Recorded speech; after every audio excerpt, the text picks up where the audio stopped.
Nick stood motionless in the room lined with portraits of the Newman family, where Victor's authoritative features seemed to follow his every move.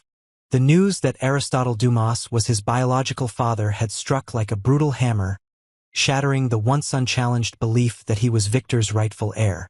Memories once thought eternal, childhood dodgeball games by the hydrangea garden, tense meetings where he struggled to prove his worth, were stripped of meaning in an instant.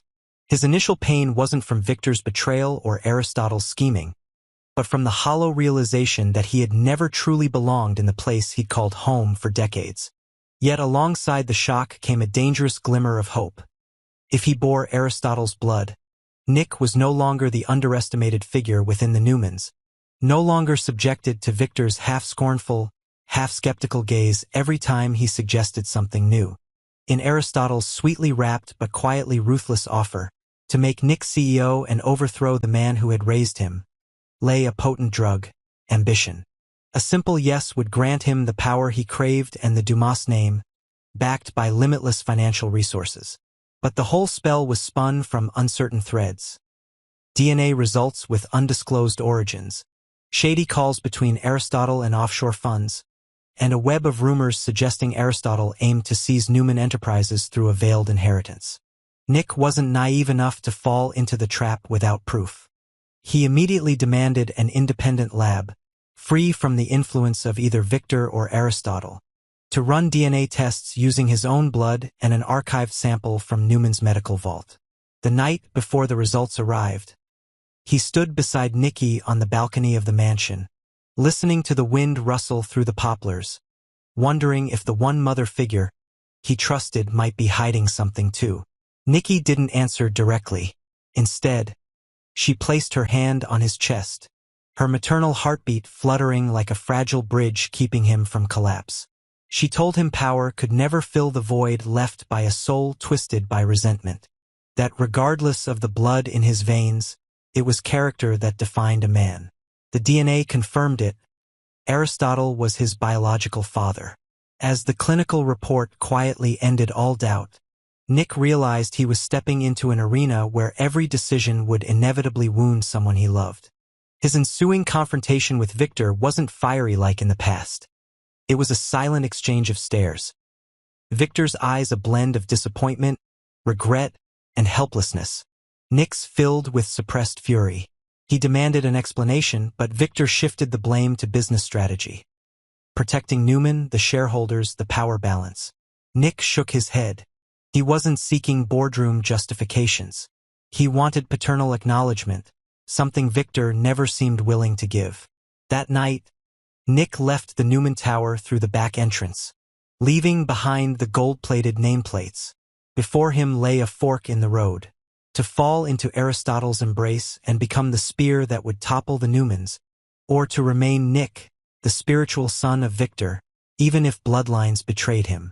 Instead, he chose a third path: silence, independence, and the building of his own influence. He reached out to former partners in green energy, started an independent investment fund, and set out to prove his worth on his own terms. He might not have Newman or Dumas on his business card, but he would stamp Nick on every project that brought lasting value to the community. When power came into his hands, choosing to stand beside or against either father would be his move, not a reaction fueled by old wounds. While Nick wrestled with identity, elsewhere in Genoa City, Mariah was drowning in the guilt of betrayal and the fear of facing motherhood alone. The hastily rented apartment couldn't keep out the rising loneliness each night.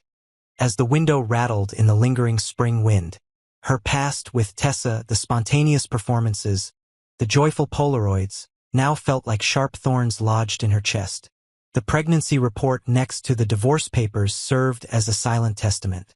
Mariah had not only shattered the heart of the one she loved, but also buried the image of the resilient fighter she once took pride in. More than once, Mariah reached for her phone, trembling fingers hovering over a confession message to Tessa, but the fear of permanent rejection stopped her. She avoided everyone: Sharon, Faith, colleagues, knowing even a single gentle question could unravel the crumbling mask of strength she wore. Each day she went alone to the hospital, clutching the ultrasound report with the heartbeat of a face yet to form.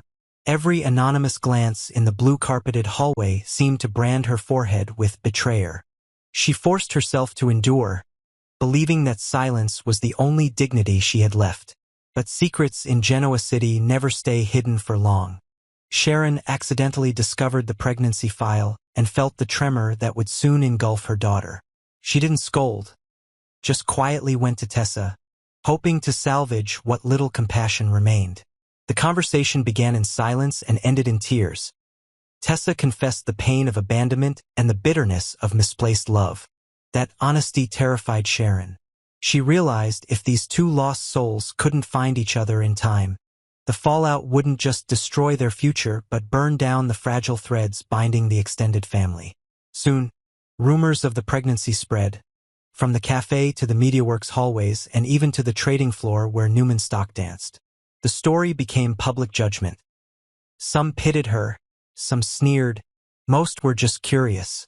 Even the man whose brief fling during a business trip sparked this all resurfaced, sniffing out a chance to bind her to him under the guise of responsibility. But after a night of emergency abdominal pain, Mariah changed. The white hospital lights, the smell of disinfectant, and fear forced clarity. This child deserved to grow up in safety, not in a web of lies. She rejected the man outright, declaring she would raise the baby alone, cutting through all false romance and financial offers. Her frankness, ironically, began the healing. When news of Mariah's hospital visit reached Tessa during her concert, the music blurred in her ears.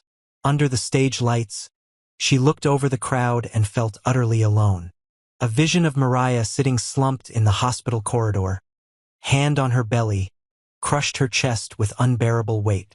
After the show, Tessa booked the earliest flight back to Genoa City, desperate to know, even if it ended in farewell, that Mariah wouldn't be alone. They reunited on a golden afternoon by Chancellor Lake, where gentle wind and shimmering water reflected the start of a new chapter. Mariah pushed a stroller, eyes dark-ringed yet cautiously brightening at the sight of Tessa. Apologies and blame froze in their throats, replaced by a gaze that read the unwritten pages between them.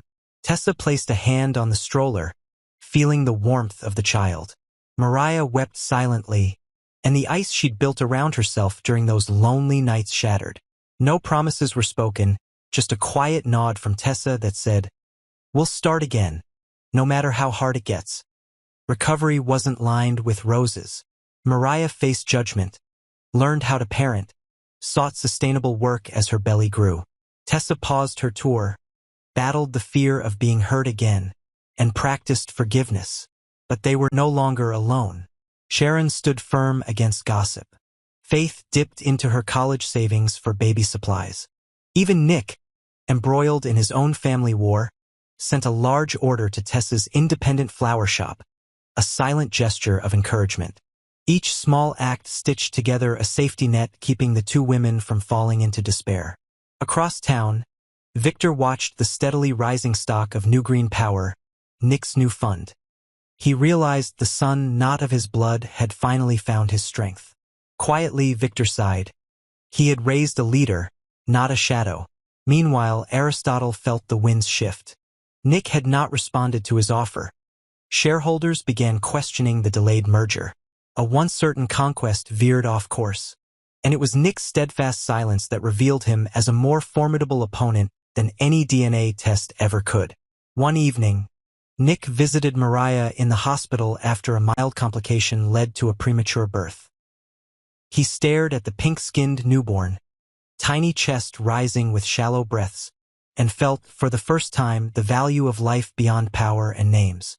He told Mariah of his identity battle, of Victor and Aristotle, and of his resolve to carve a different path. Mariah, eyes red but smile calm, urged him not to let hatred devour the compassion he still had. Her advice, born from betrayal's scars, echoed in him, easing his soul. Nick took her hand and promised to fund an art scholarship for children impacted by violence. A quiet thanks for the wound that reminded him of what truly matters. Summer approached Genoa City. Poplars spread their canopies in warm breezes.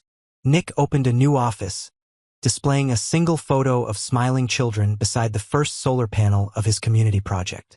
Mariah brought the baby home. Tessa held them both, a living melody not yet set to words. Victor and Nikki stood a few blocks away, watching the sunset paint the Newman Tower in amber, wondering if sometimes losing a legacy meant birthing a kinder generation.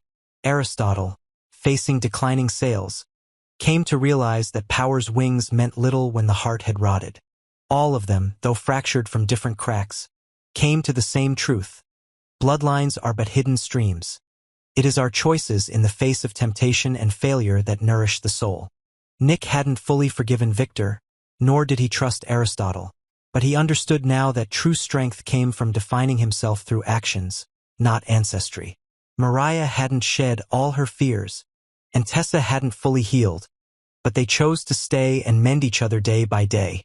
And when night fell, the small city shimmered in lights. The cry of a newborn mingled with the singing wind, reminding everyone that even in the ruins of secrets and betrayal, hope still dares to bloom, resilient and unshaken.